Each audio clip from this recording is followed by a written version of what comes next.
The previous steps of collecting the program for design and the project room contents, the spaces and equipment in the Onuma system, blocking and stacking them, and setting them up for export into BIM. Now we're in Revit and we're going to manage the design from Revit by connecting to the Onuma system and doing comparisons as we work through the design. We're now in Revit and we have imported the design model from the Onuma system to Revit, and from within Revit now we have an Onuma system plugin that allows us to log in from Revit to the Onuma system to be able to compare data and create reports. For example, the same delta report of the program for design areas to the current design and a color coding of the delta between the design, the program for design and the current design in Revit is hitting the Onuma system spaces and looking at the areas and room numbers and color coding the ones that have a difference from the modeled area to the Revit area of the spaces.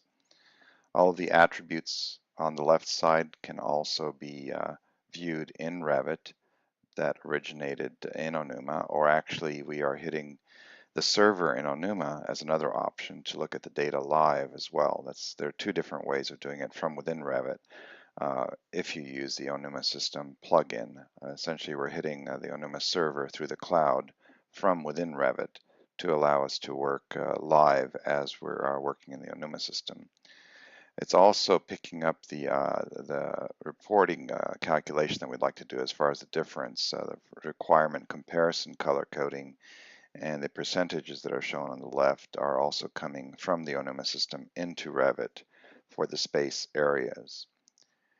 It's also possible to look at the individual pieces of furniture and equipment, the Onuma components. If we click on the Onuma component button, now it's going into the Onuma system from Revit, looking at the list of equipment in Onuma. You see two columns. There's the Revit column that's showing all of the equipment in Revit on the left side and the Onuma system on the right side, and it's color coding in red elements that are in Revit but were not in the original requirement that came from the program for design of the project room contents that are in the Onuma system.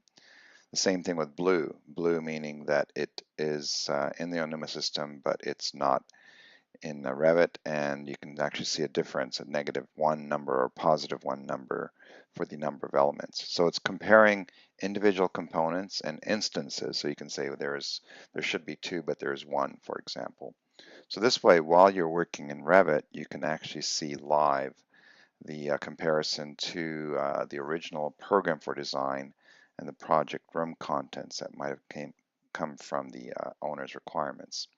Selecting an element in the report in Revit looks at the ID and brings in the attributes for that individual element. Here we're zoomed into a single chair.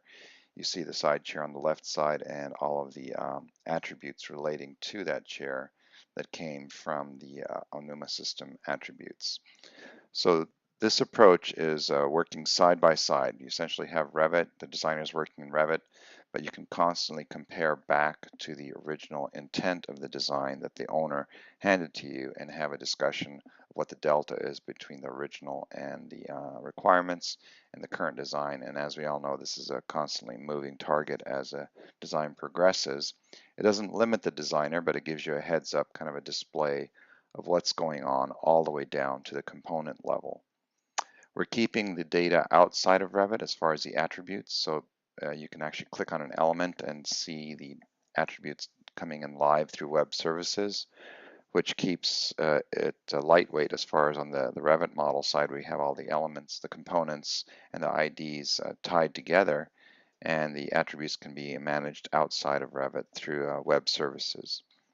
The designer then can look room by room and see individual elements, select them, and see the attributes and the to individual components listed on the left side. Conceptually, what's happening here is that this design started in the Onuma system from the program for design and the project room contents from SEPs, automatically generated a model in Onuma, blocking and stacking in Onuma.